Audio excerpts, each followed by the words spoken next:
ओम शांति। आप सब भाई और बहनों को आज की मुरली है 30/7/2024। मीठे बच्चे, दुख हरता सुख करता एक बाप है, वही तुम्हारे सब दुख दूर करते हैं। मनुष्य किसी के दुख दूर कर नहीं सकते।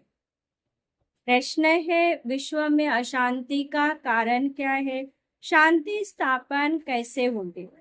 उत्तर है, विश्व में अशांति का कारण है अनेक धर्म। कलयुग के अंत में जब अनेकता है तब अशांति है।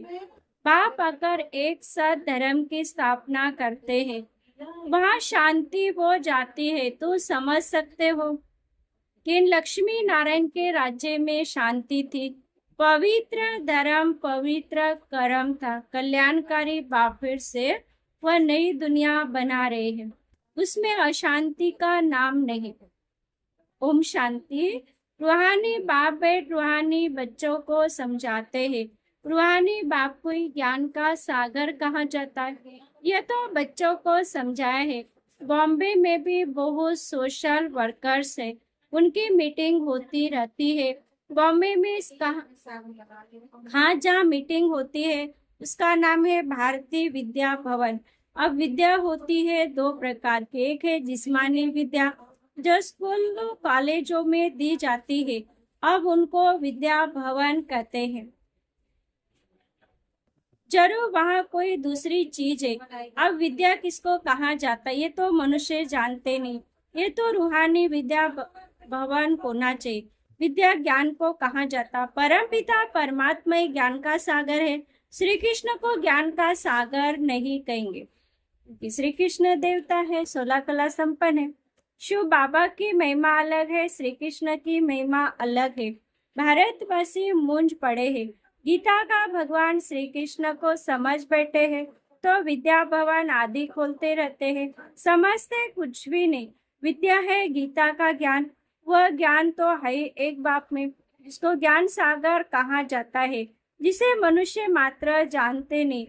भारतवासी का धर्म शास्त्र तो वास्तव में एक ही है।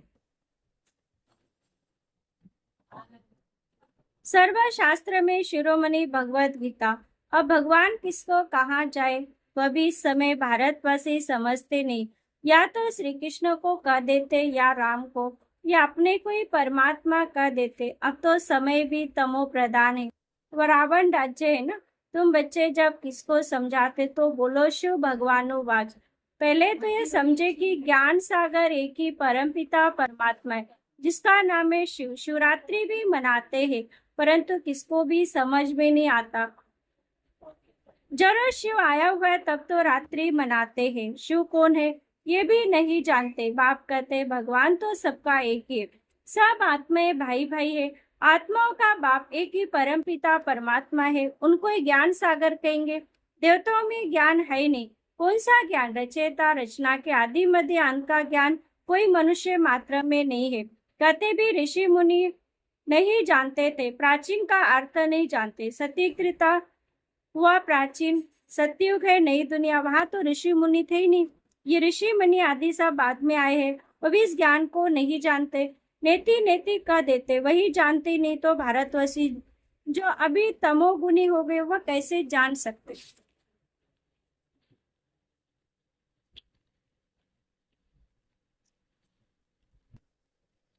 तो बाबा ने कहा इस समय साइंस का घमंड कितना है, इस साइंस द्वारा समझते हैं भारत स्वर्ग बन गया है। इसको माया का फॉर्म कहा जाता है। हॉल ऑफ फॉर्म का एक नाटक भी है। कहते हैं इस समय भारत का पतन है, सतयुग में उत्थान है, अब पतन है। ये कोई स्वर्ग थोड़ी, ये तो माया का फॉर्म है, इनको खत्म होना ही है। मनुष्य समझते विमान है, बड़े बड़े महल, बिजलियां है, यही स्वर्ग है। कोई मरता है तो भी कहते स्वर्गवासी हुआ। इसे भी समझते नहीं कि स्वर्ग गया तो जरूर स्वर्ग कोई और है ना। ये तो रावण का फॉर्म पे बेहद का बाप बाप स्वर्ग की स्थापना कर रहे हैं। स्वर्ग कोई और है ना, ये तो माया का फॉर्म है। इस समय है चट्टा बेटी माया और ईश्वर की। आसुरी दुनिया और ईश्वरी दुनिया की, ये भी भारतवासी को समझाना पड़े। दुख तो अजून बहुत आने वाले, अथाह दुख आना है। स्वर्ग तो होता ही है सत्युग में, कलयुग में हो न सके ये भी किसको पता नहीं। पुरुषोत्तम संगम में किसको कहा जाता, ये भी बाप समझाते। ज्ञान है दिन, भक्ति है रात, अंधियारे में धक्के खाते रहते हैं। भगवान से मिलने के लिए कितने वेद शास्त्र आदि पढ़ते हैं। ब्रह्मा का दिन ब्रह्म और रात, ब्राह्मणों का दिन और रात। सच्चे मुख वंशावली ब्राह्मण तुम हो, वह तो है कलयुगी कुक वंशावली ब्राह्मण। तुम हो पुरुषोत्तम संगमयुगी ब्राह्मण। ये बातें और कोई नहीं जानते। ये बातें जब समझे तब बुद्धि में आए कि हम ये क्या कर रहे हैं। भारतवासी सतो प्रधान, भारत सतो प्रधान था, इसको स्वर्ग कहा जाता है। तो जरूर ये नर्क है, तब तो नर्क से स्वर्ग में जाते हैं, वहां शांति भी है, सुख भी है। लक्ष्मी नारायण का राज्य है ना। तुम समझा सकते मनुष्य की वृद्धि कैसे कैसे कम हो सकती है, अशांति कैसे कम हो सकती। अशांति है पुरानी दुनिया कलयुग में, नई दुनिया में शांति होती, स्वर्ग में शांति है ना। उनको ही आदि सनातन देवी देवता धर्म कहा जाता है। हिंदू धर्म तो अभी का, इनको आदि सनातन धर्म नहीं कर सकते। ये तो हिंदुस्तान के नाम पर हिंदू कर देते हैं। आदि सनातन देवी देवता धर्म था, वहाँ कंप्लीट पवित्रता, सुख शांति, हेल्थ वेल्थ सभी, वेल्थ आदि सब था। अभी पुकारते हम पतित थे, हे पतित पावन आओ। अब प्रश्न है पतित पावन कौन। श्री कृष्ण तो नहीं कहेंगे। पतित पावन परमपिता परमात्मा ज्ञान का सागर है, वही आकर पढ़ाते हैं। ज्ञान को पढ़ाई कहा जाता, सारा मदार है गीता पर। अभी तुम प्रदर्शनी म्यूजियम आदि बनाते हो, लेकिन अभी तक वीके का अर्थ नहीं समझते। समझते कोई नया धर्म है, सुनते हैं समझते कुछ नहीं। बाप ने कहा बिल्कुल ही तमो प्रधान पत्थर बुद्धि है। इस समय साइंस घमंडी भी बहुत बन गए हैं। साइंस से अपना विनाश कर लेते तो पत्थर बुद्धि कहेंगे ना, पारस बुद्धि थोड़ी कहेंगे। बॉम्ब आदि बनाते हैं अपने विनाश के लिए। ऐसे नहीं, शंकर कोई विनाश करता है नहीं, इन्होंने अपने विनाश के लिए सब बनाया है। परंतु तमो प्रधान पत्थर बुद्धि समझते नहीं। जो कुछ बनाते हैं इस पुरानी सृष्टि के विनाश के लिए, विनाश हो तब फिर नई दुनिया की जय जयकार हो। वह तो समझते स्त्रियों का दुख दूर कैसे करे। परंतु मनुष्य थोड़ी किसका दुख दूर कर सकते। दुख हरता सुख करता तो एक ही बाप है। देवताओं को भी नहीं कहेंगे, श्री कृष्ण भी देवता हो गया, भगवान नहीं कर सकते। ये भी समझते नहीं। जो समझते वह ब्राह्मण बन औरों को समझाते रहते हैं। जो राज्य पद के अथवा आदि सनातन देवी धर्म के वह निकल आते। लक्ष्मी नारायण स्वर्ग के मालिक कैसे बने, क्या कर्म किया। लक्ष्मी नारायण ने क्या कर्म किया जो विश्व के मालिक बने। इस समय कलयुगांत में तो अनेक धर्म है, तो अशांति है। नई दुनिया में ऐसे थोड़ी होता है। अभी यह है संगम युग, जबकि बाप आकर राजयोग सिखलाते। बाप ही कर्म अकर्म भी कर्मों की नॉलेज सुनाते हैं। आत्मा शरीर लेकर कर्म करने आती है। सतयुग में जो कर्म करते वह अकर्म हो जाता है, वहाँ विकर्म होता नहीं, दुख होता ही नहीं। कर्म अकर्म भी कर्म की गति बाप ही आकर अंत में सुनाते हैं।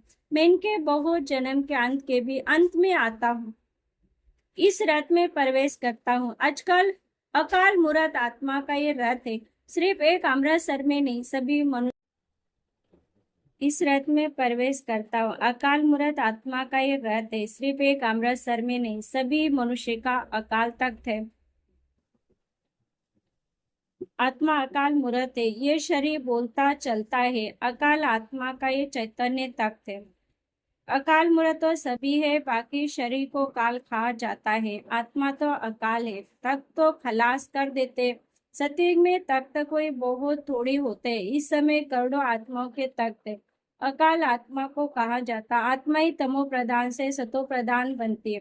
मैं तो एवर सतो प्रधान पवित्र हूँ। बल कहते हैं प्राचीन भारत का योग, परंतु वह भी समझते हैं श्री कृष्ण ने सिखाया था। गीता को ही खंडन कर दिया, जीवन कहानी में नाम बदल दिया, बाप के बदले बच्चे का नाम डाल दिया। शिवरात्रि मनाते हैं, परंतु वो कैसे आते हैं जानते नहीं। शिव है ही परमात्मा, उनकी महिमा बिल्कुल अलग है, आत्माओं की महिमा अलग है। बच्चों को ये पता है राधे कृष्ण ही लक्ष्मी नारायण है। लक्ष्मी नारायण के दो रूप को विष्णु कहा जाता है। फर्क तो है ही नहीं, बाकी 4 भुजा वाला 8 भुजा वाला कोई मनुष्य होता नहीं। देवी आदियों को कितनी भुजाएं दे दी, समझाने में समय लगता है। बाप कहते मैं हूँ गरीब निवाज, मैं आता ही तब हूँ जब भारत गरीब बन जाता है। शाहूकार राहु का ग्रहण बैठ जाता है। बृहस्पति की दशा थी, अब राहु का ग्रहण भारत में तो क्या सारे वर्ल्ड पर है। इसलिए बाप फिर भारत में आते हैं, आकर नई दुनिया स्थापन करते हैं जिसको स्वर्ग कहा जाता है। भगवान वाच मैं तुमको राजाओं का राजा डबल श्रीदा स्वर्ग का मालिक बनाता हूँ। 5000 वर्ष हुआ जबकि आदि सनातन देवी देवता धर्म था, अभी वह है ही नहीं, तमो प्रधान हो गए।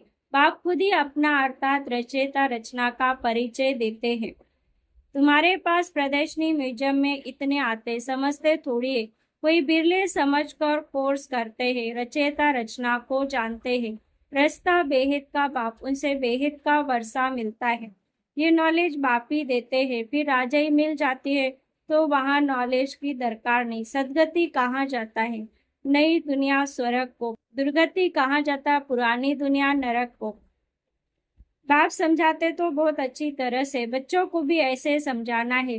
लक्ष्मी नारायण का चित्र दिखाना है, ये विश्व में शांति स्थापन हो रही। आदि सनातन देवी देवता धर्म का फाउंडेशन है ही नहीं जो बाप स्थापन कर रहे। देवताओं का पवित्र धर्म है, पवित्र कर्म था। अब यह है विशेष वर्ल्ड, नई दुनिया को कहा जाता वैसलेस वर्ल्ड, शिवालय। अब समझाना पड़े तो बेचारे का कुछ कल्याण हो। बाप को कल्याणकारी कहा जाता, वह आते पुरुषोत्तम संगम युग पर। कल्याणकारी युग में कल्याणकारी बाप आकर सबका कल्याण करते हैं, पुरानी दुनिया को बदल नई दुनिया स्थापन कर देते हैं। ज्ञान से सदगति होती है। इस रथ पर रोज टाइम लेकर समझा सकते हैं, इस पर रोज टाइम लेकर समझा सकते हो। बोलो रचता रचना के आदि मध्य अंत को हम ही जानते हैं। ये गीता का एपिसोड चल रहा है जिसमें भगवान ने आकर राजयोग सिखाया है, डबल श्रीताज बनाया है। ये लक्ष्मी नारायण भी राजयोग से बने हैं। इस पुरुषोत्तम संगम युग पर बाप से राजयोग सीखते हैं। बाप हर बात कितना सर समझाते हैं, अच्छा मीठे मीठे सिकलिदी बच्चों प्रति। माता पिता बाप दादा का याद प्यार और गुड मॉर्निंग। रूहानी बाप की रूहानी बच्चों को नमस्ते। हम रूहानी बच्चों की रूहानी माता पिता बाप दादा को याद प्यार गुड मॉर्निंग और नमस्ते नमस्ते नमस्ते। धारणा की पॉइंट पहला, राजों की पढ़ाई सोर्स ऑफ इनकम है, क्योंकि इससे ही हम राजाओं का राजा बनते हैं। ये रूहानी पढ़ाई रोज पढ़नी और पढ़ानी है। दूसरा, सदा नशारे के हम ब्राह्मण सच्चे मुख वंशावली है, कलयुगी रात से निकल दिन में आए हैं। ये कल्याणकारी पुरुषोत्तम युग, इसमें अपना और सर्व का कल्याण करना है। वरदान, हर श्रेष्ठ संकल्पों को कर्म में लाने वाले मास्टर सर्वशक्तिमान हो। मास्टर सर्वशक्तिमान माना संकल्प कर्म समान हो। अगर संकल्प बहुत श्रेष्ठ और कर्म संकल्प प्रमाण न हो तो मास्टर सर्वशक्तिमान नहीं कहेंगे। तो चेक करो जो श्रेष्ठ संकल्प करते हैं वह कर्म तक आते या नहीं। मास्टर सर्वशक्तिमान की निशानी है कि जो शक्ति जिस समय आवश्यक हो तो वह शक्ति कार्य में आए। स्थूल और सूक्ष्म सब शक्तियां इतना कंट्रोल में हो जो जिस समय जिस शक्ति की आवश्यकता हो उसे काम में लगा सके। स्लोगन, ज्ञानी तो आत्मा, बच्चों में क्रोध है तो इसे बाप के नाम की ग्लानि होती है। ओम शांति।